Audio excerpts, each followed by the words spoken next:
আমাদের গ্রামের বাড়ির পিছনের যে বড় পুকুরটা সেটাতে আজকে মাছ ধরা হবে।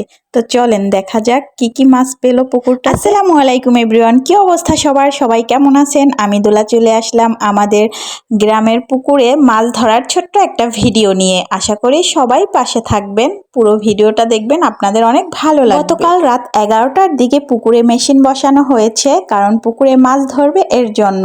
তো সারা রাত ধরে মেশিন চলতে থাকে, আর যারা মেশিন লাগিয়েছে তারা সারা রাত ধরে সেখানেই বসা ছিল, মানে পুষ্কুনির পাড়ে পাটি বিছিয়ে ওখানেই সারা রাত ধরে তারা গল্প করেছে, কারণ সারা রাতই পানি সেচ করা লেগেছে বড় পুকুর, এর জন্য সারা রাত প্রায় সকাল 9টা পর্যন্ত মেশিন চলেছে, তারপরে পানি কমেছে। আমিও সকাল সকাল ঘুম থেকে উঠে চলে আসলাম পুকুর পাড়ে, দেখি কি মাছ তারা ধরে আসছে। আসলে ছোটবেলায় যখন দেখতাম এসব বড় বড় পুকুরে যখন মাছ ধরতো তখন এত পরিমাণে মাছ পেত, দেখলেও ভালো লাগতো। এখন সেই অনুযায়ী দেখা যায় তেমন কোনো মাছই পায় না, তার 3 ভাগের 1 ভাগও পায় কিনা সন্দেহ। দেখা যাক আজকে তারা কি মাছ পায়, কি কি মাছ পায় দেখি। সবাই এখানে পুকুরের উপরে বসে আমরা মহিলারা ওয়েট করতেছিলাম যে দেখা যাক কি পায়। এখানে তারা রাত্রে ঘুমিয়েছিল, এই পাটে ঘুমিয়েছিল বলতে ওখানেই বসা ছিল সারা রাত ধরে ওই পাটির উপরে। ওই যে দেখা যাচ্ছে একজন মামা পাতিল নিয়ে উপরে আসছে, দেখি এই পাতিলের মধ্যে কি কি মাছ আছে। যেহেতু এর মধ্যে কাদা আছে এটাকে ধুতে হবে আগে, তো এখানে মাছটা ঢেলে তারপরে পানি পরিষ্কার পানি এনে ধুয়ে ফেলতে হবে, তারপর আমরা দেখতে পাবো কি কি মাছ আছে।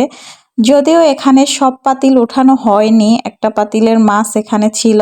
এই যে এদিকে মাছগুলোকে ধুয়ে এখন বেছে বেছে রাখা হচ্ছে, ছোট বড় আলাদা করা হচ্ছে, আর এদিকে আরো কিছু মাছ ধোয়া হচ্ছে। আসলে এত বড় একটা পুকুরে যেই পরিমাণে মাছ পাওয়া দরকার সেই অনুযায়ী কিন্তু তেমন মাছ পায়নি, তবে যেটা পেয়েছে আলহামদুলিল্লাহ। এখন তো তেমন একটা মাছ পাওয়াই যায় না।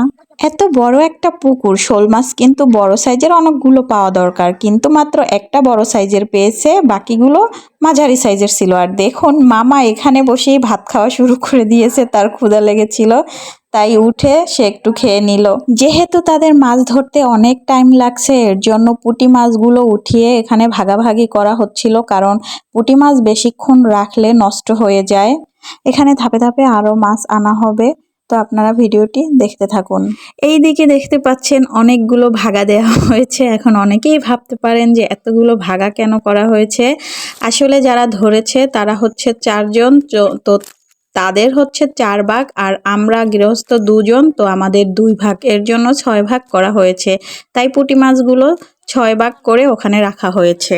এখন মাছ ধরার সিজন যাচ্ছে, তো কারা কারা মাছ ধরেছেন অবশ্যই কিন্তু কমেন্ট বক্সে জানিয়ে দিবেন।